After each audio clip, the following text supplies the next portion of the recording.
I would like to remind you that you do not need to travel far to have a deep and ancestral connection with the land and with the plants and the trees that grow here. You do not need to travel to sacred sites, you do not need to travel to specific locations. You can form these connections with the plants that grow on your doorstep, with the trees that grow in the park. I'm very fortunate that I have a lot of gorgeous trees, hedgerows around me, but if you live in a city, just below the surface, just below the concrete, there is soil, and that soil has history.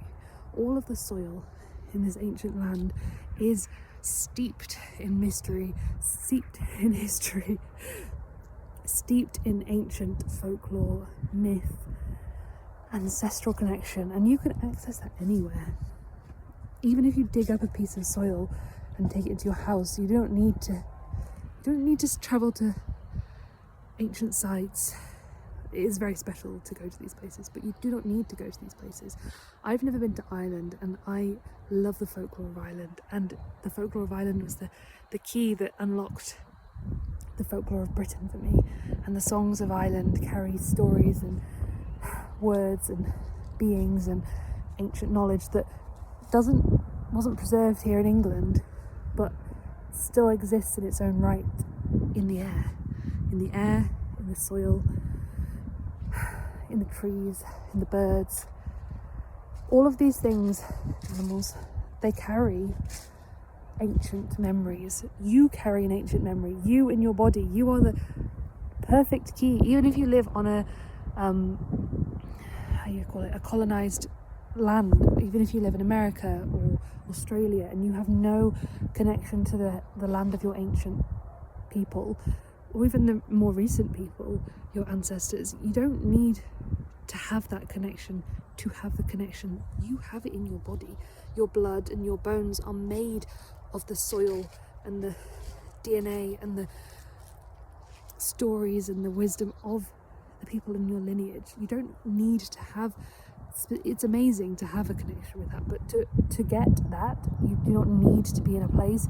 You don't need to be in connection with specific things such as physicality.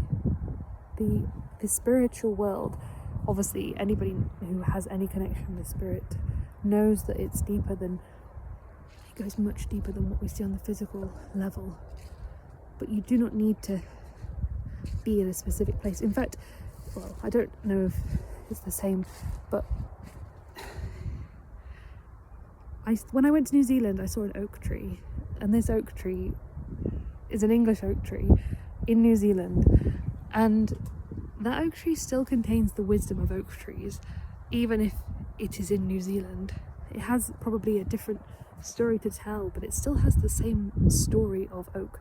It grew from an acorn, possibly taken there from this country, and I think that's an amazing thing, that an oak tree in New Zealand can have the same energy. It'll have a different story to tell, and it was covered in this draping moss, but it has its own character, but it still has the story of this land in its core, in its essence, in its being.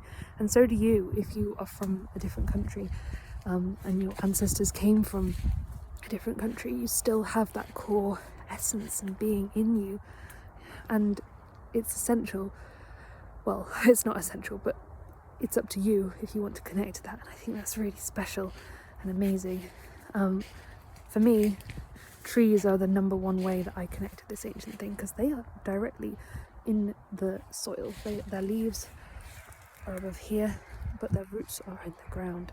The roots are direct linked to the soil, to the magic that's happening below, the stories and the wisdom that grow in these lands. And trees such as elder and oak, sycamore, hawthorn, holly, they all contain their own story, and they all have wisdom and mystery, and it's very exciting, and there's so much to uncover. Even the water that you drink, and the water that runs in the stream, that falls in the sky, that's in the sea, the ocean, your body that comes out of your eyes when you cry, it's the same water that our ancestors were drinking. And water holds memories, so truly, you do not need to go anywhere. They're all around you, and I think that's amazing.